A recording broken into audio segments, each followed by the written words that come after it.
Now the seconds are instructed to come out, and we're ready for round number 3 of our championship fight, the IBF Junior Featherweight title fight from Frosinone. We're on Net Super Sports tonight, bring you action from Frosinone, Italy. A chance for South African Fransie Badenhorst to pick up a title, but now as he goes to the 3rd round. Interesting enough, Ace Murata was having to work on Badenhorst with just a slight cut. You saw him working on it, and also the bleeding of the left nostril in between, of course, that round. Good combination thrown by Badenhorst. As across the way, Don Nelson, working in that corner. By the way, Murphy Griffin is also working in the corner, along with all of the other folks working in that corner as well. And, of course, Murphy coming from San Diego, training with the world champion we have working at ringside with us, Brian Mitchell. And we'll be talking about his fight coming up in less than 3 weeks right here in Italy as he defends his WBA junior lightweight title. Badenhorst being very aggressive in round number 3. Combinations with the left and right hands. The champion, Benichou, backed into the corner. Cappuccino, the referee, breaks him, and they go to the center of the ring. And there is Francie coming back to work with the gut combinations. Throws the left hand underneath and comes over the top with the right. Good combination. There's that wild slinging right hand by the champion, Benichou.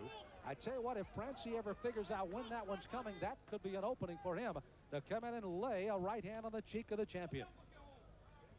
Badenhorst very active. There's the wild swings. There's the good action by Badenhorst. He comes right in on top of him. Francie fighting well here in round 3. He may have lost rounds 1 and 2, but he's fighting on in 3rd. Good clubbing left hand by the champion. Not giving Badenhorst any opportunities to throw punches. Brian Badenhorst very open to that left from the champion. Francie getting caught with a lot of the swings, but he's having a good round in round 3. At this stage, I've got him winning the round. We'll see what happens later on in the round. Sheer numbers. He's definitely having his best round of the fight. Sheer numbers would probably be one of the aggressive parts for Badenhorst in this one. And with a wild, there's the left hand again thrown by the champion. It's almost like a streak of lightning. Badenhorst again coming underneath. Benichou clinching. Frank Cappuccino, the referee from the United States, New Jersey, breaks him away, and they fight in the center of the ring. Neither fight has been able to hang on the ropes long. Benichou has been there doing a little rope-a-dope, if you will. Francie took the bait, came in, and got caught with the combinations, but they fight in the center of the ring, and you see the wild looping punches of the champion. Badenhorst trying to back up that left jab with the right hand, but he hasn't been able to throw it successfully here in this round. 3rd round of a scheduled 12-rounder. Digging right hands to the body by Badenhorst. A digging left hand that time. Benichou taking punches, not being able to deliver as he misses that wild left-handed hook again. There he digs to the left hand of the body. Good combination thrown by Badenhorst. His left hand is being held by the champion, and now the right hand being held. There's that wild punch thrown by Benichou. Another wild left hand as the bell sounds, and that's 3 of the scheduled 12-rounder. What a round, Sam. Really good, top-class international boxing. Brian? That was an excellent round, very exciting round, and I'm going to go with Fransie Badenhorst on that round. He definitely threw better combinations. He seemed to have the champion tiring, and we can only hope he's going to continue like that to work to the body. But so far, it's been an excellent 3 rounds and a very exciting fight.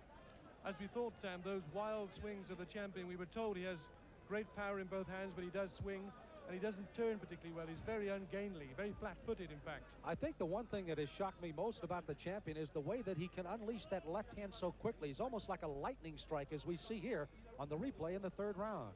The champion's actually a very awkward fighter. He doesn't throw a decent punch. You know, they come from all angles. But if you're in the way of those punches, they can hurt. Reminds us a bit of your opponent, Cochetti, in Italy. Yeah, it seems that the Italians and the Frenchmen fight a lot alike. So we're ready for round 4 of the scheduled 12-rounder. Again, I think we have a consensus on the card, a 10-9 round for Francie Badenhorst as he fights here in the 4th round against Fabrice Benichou, the IBF Junior Featherweight champion, as he makes his first title defense.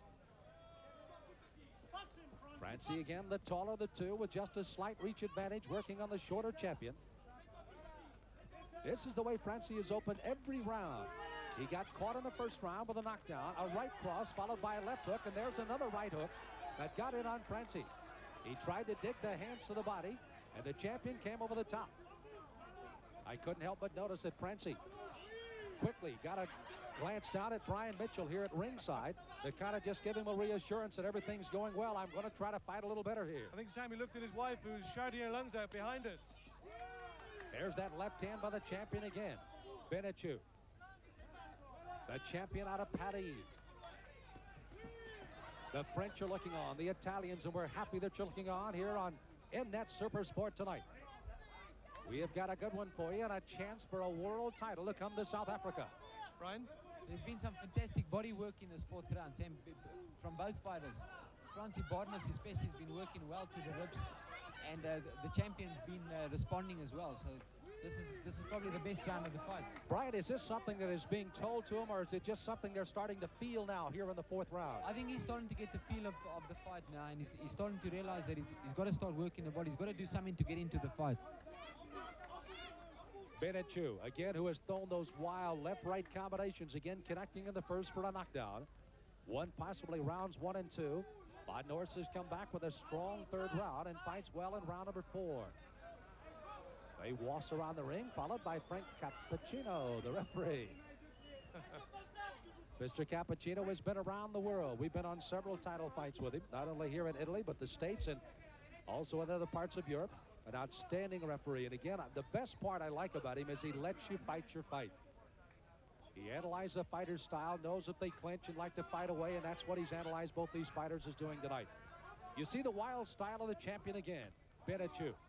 But as Brian has pointed out, Fransie has gone downstairs with some good body work here in round number 4. This could be a difficult round to score, however, as both fighters have pretty much have an even keel through round number 4. Badenhorst again, trying to use that left hand to set up the right. Breaks out of a clinch. Sam, at this stage, if I can stick my neck out, I think the champion's looking a lot more tired than the challenger. And that's a good sign for the challenger. I think the body punching is starting to count now. Oh, gee. And again, going down is Badenhorst as the champion gets the combination in. Francie in the corner. Frank Cappuccino looking in the second time that he's been down. Amazing heart.